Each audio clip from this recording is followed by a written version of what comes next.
Hey, what's up, y'all? It's D about to react to this video by Antonio Talks. It's titled Debunking Why is Black America Like That with Receipts. Oh, Lord. What the hell is this? What's going on? Sure, let's see what he is debunking and what this is about. Let's watch. So today we're going to be debunking another anti-black propaganda video. For some reason, man, my timeline on YouTube, TikTok, Instagram, it's flooded with this type of content. Yeah, for some reason. This is because it's the content that you consume for the most part. I'm not saying that's an issue, you know, do what you like. It's your, you know, For You page, but that's why. Right here I have not seen this at all. Basic Logic. What the fuck? I have a channel named Basic Logic. 3 days ago, he dropped a video titled, Why is Black America Like That? And as you can see by the view count, man, it's doing better than pretty much all his other videos. It just shows you that black people are the trending topic. Let's watch this video. Let's not beat around the bush.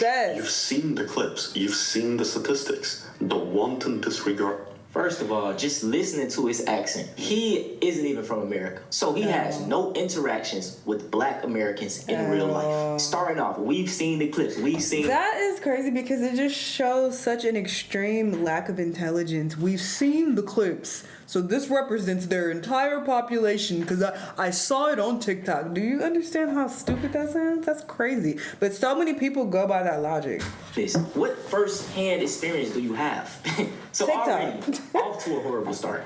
Right, for public order, the absurd crime rates, fatherlessness, and the constant acts of self-sabotage. So why is Black America like that?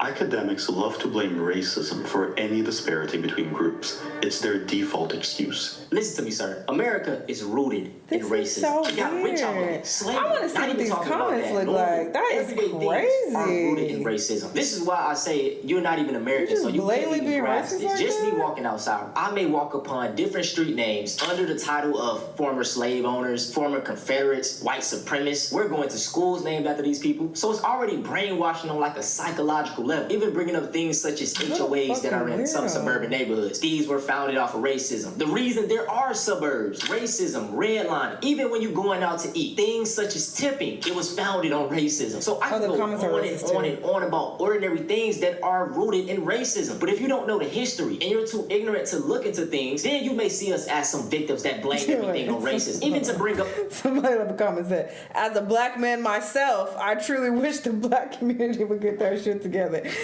I have said this many times before, but when people always say, as a black person, as a woman, you are none of those things. That's the sure way to know this person is not black saying that. As a black man. Another example, black women specifically are more likely to die in childbirth. Why is that? Just even going back a few months ago when the EBT thing hit, who was the news trying to portray as the biggest EBT users? Black people, black women. Whole time, white people are some of the biggest beneficiaries of EBT. So I truly hate this narrative that black people just label everything as racist. Well, if you look back, things are rooted in it. So yeah. Designed to be an unfalsifiable, all-explaining ghost. So let's put it to the test. Because in this video, I'm not comparing black Americans to other racial groups. Instead, I'm comparing the character of modern black America to pre-civil rights black America. Pre-1960. 1960 is a historical turning point where we start to see, okay, we gonna get into it. A people which we can all agree suffered vastly more discrimination than modern blacks. Let's start with the most obvious, crime. Around 1960, black male homicide victimization, which works as a proxy for offending rates, was already at a staggering 42%. They asked why I said very racist video, because Jesus, and people in the comments are hella racist, and he has a bucket of chicken here. This is so disgusting, ew. Per 100,000. By 1970, after civil rights, that rate nearly Do you want to know doubled. why it went up in the 1970s, sir? During this time, we started seeing a lot of black revolutionaries, okay? Malcolm X, MLK, the Black Panthers, Fred Hampton. So many of these black leaders that started to step up and try to take a charge. So because of this, the FBI director, J. Edgar Hoover, came out with COINTELPRO. So I'm going to put all the links in the description. But as you can see, COINTELPRO on the FBI vault. Black extremists. We have 23 3 parts of COINTELPRO. Now here is a specific part of this document. As you can read, it says, prevent the coalition of militant black nationalist groups. In unity, there is strength. An effective coalition of black nationalist groups might be the first step towards a real, I can't read that, in America, the beginning of a true black revolution. And for 2, as you can see, it says, prevent the rise of a messiah who could unify and electrify the militant black nationalist movement. Malcolm X might have been a messiah. He is the martyr of the movement today. Martin Luther King, Stokely Carmichael, and Elijah Muhammad all aspired to this position. But the one that they was really talking about was Fred Hampton, who they later killed in 1969. So man, hey, I don't be lying when I say this stuff. Here is even more proof of how they targeted us. So right here we have the national response to Richard Nixon's Black Capitalism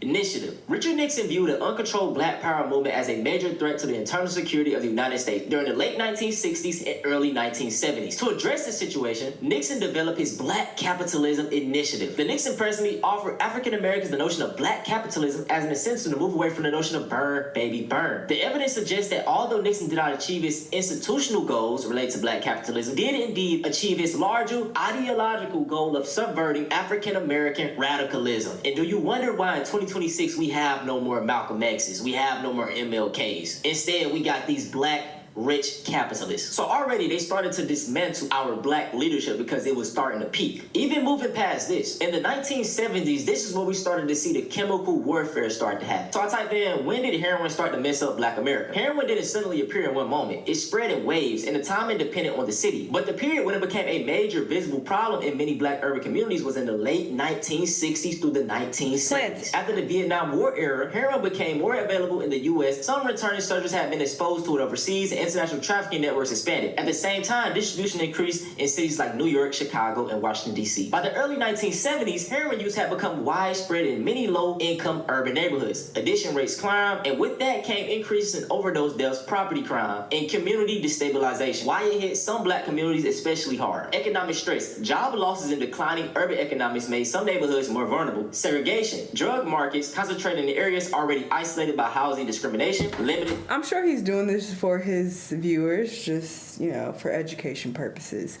because I hope he's just not doing this for the guy specifically who made the video, because it's very clear he does not read or research or write. He does not think logically, so this would completely go over his head. He just wants to see the worst in black people, so it's no point in even communicating with people like this. But once again, I'm sure he's doing this just for his audience. Treatment access and policing approach. Now, by the late 1970s and 1980s, shift toward other drugs. Heroin remained an issue, but attention shifted as a new drug emerged, especially crack cocaine in the 1980s. The crack epidemic was so bad, and I feel like it is downplayed. It messed up our community. The crack epidemic, the war on drugs. The reason why a 17-year-old, a 15-year-old want to walk around in a shiesty net is because of the crack era. It's literally because of that. That's from the crack era. Like, you can go spend $50 and come up on $200 in a day. So you do that 5 times in one day.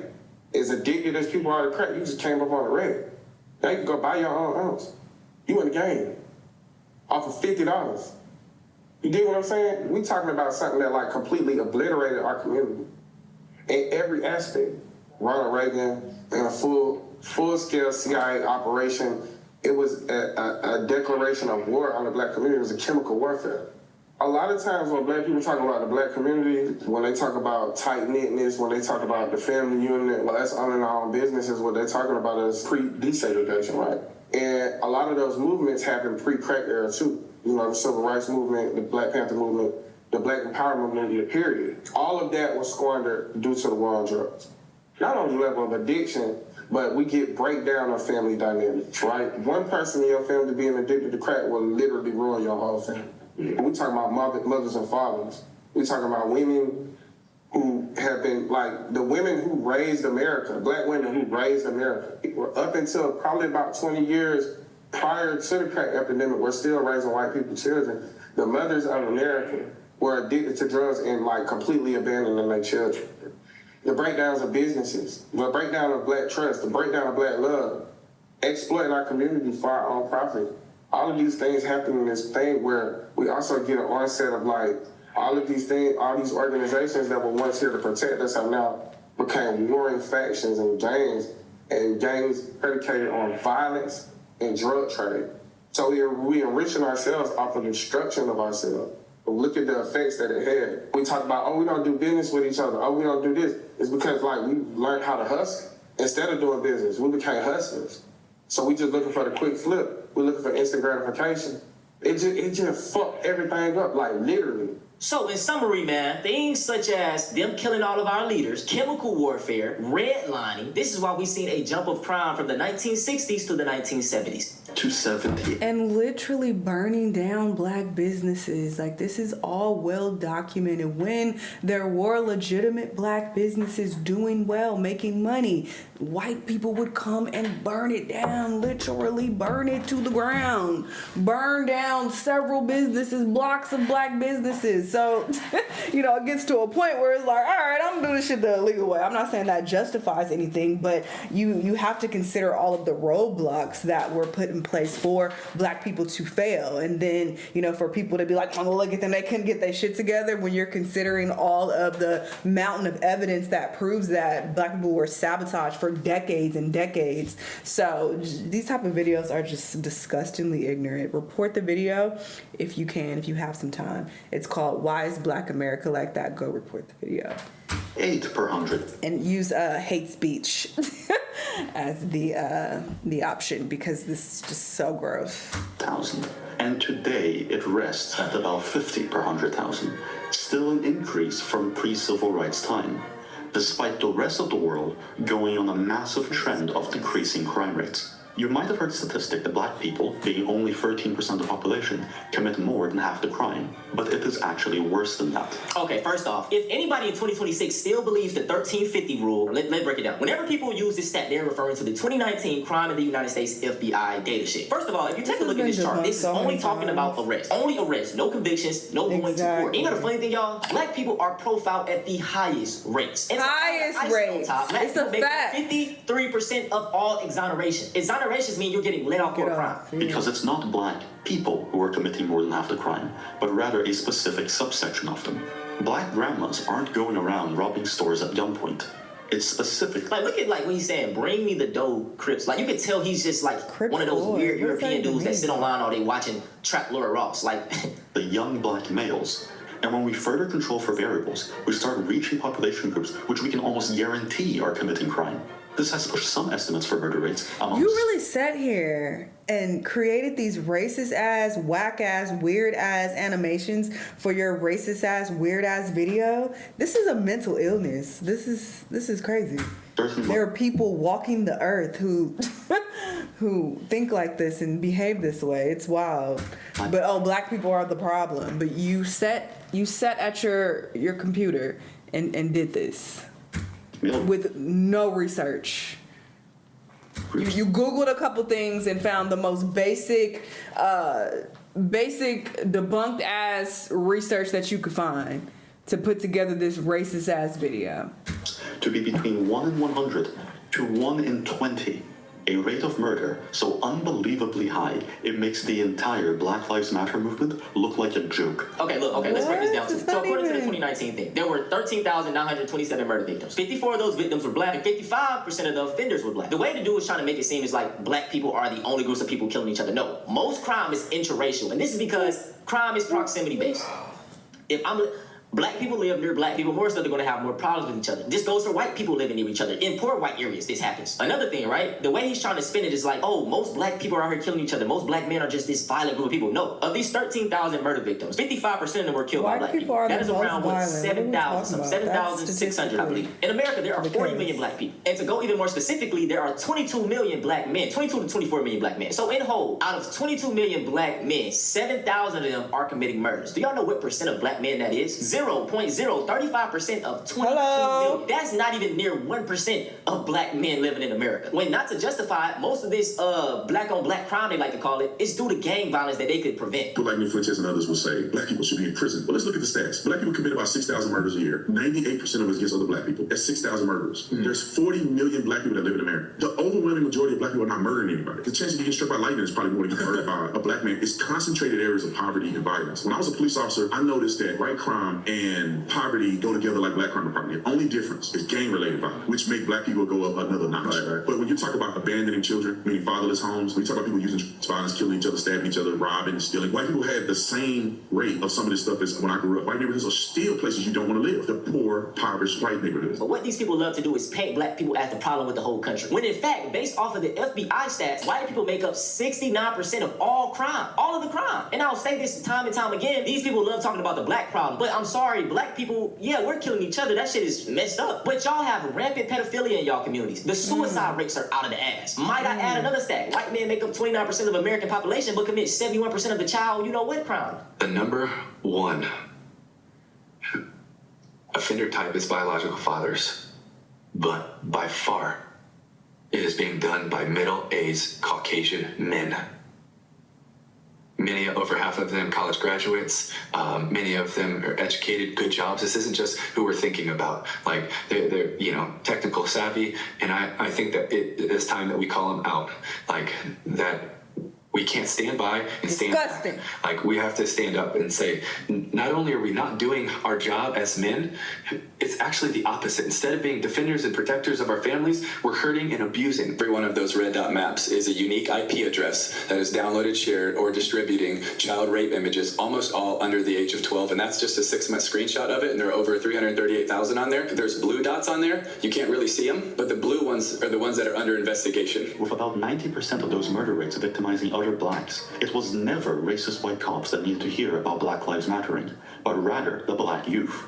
So why are the black youth so out of control? The next statistic I want to bring up is fatherlessness, which has a clear causal link with criminality. Despite blacks in the 1940s suffering literal segregation and vastly higher poverty rates, their families were much stronger. Back then, only 15 to 19% of... And once again, why do y'all think out of nowhere things like this just happened? Like, you think, oh yeah, they just got out of this out of nowhere. During this time, these people were so strategic with things that they started to do. We could talk about the Welfare Act. It's not the act, but basically, if you wanted help from the government, you would have to kick the black man out of the home. So you could use that as a reason why things kind of went down moving past the 1940s. Once again, they don't take account things such as mass incarceration or these chemical warfare, the crack epidemic, the heroin that ended up messing up these homes. I don't make excuses for any deadbeat. Like I say, I'm a father, I'm married, I have 3 kids of my own, and I'm much very well in my kids' life. My dad was in my life. I know multiple black people with dads in their lives. All right, enough of this. I can't take the extreme stupidity and ignorance. But shout out to Antonio. He fighting a good fight, educating people. I don't have the patience personally. People who are just racist, I don't waste my breath even trying to explain anything to them. I don't come across, racist people in my real life though, thankfully.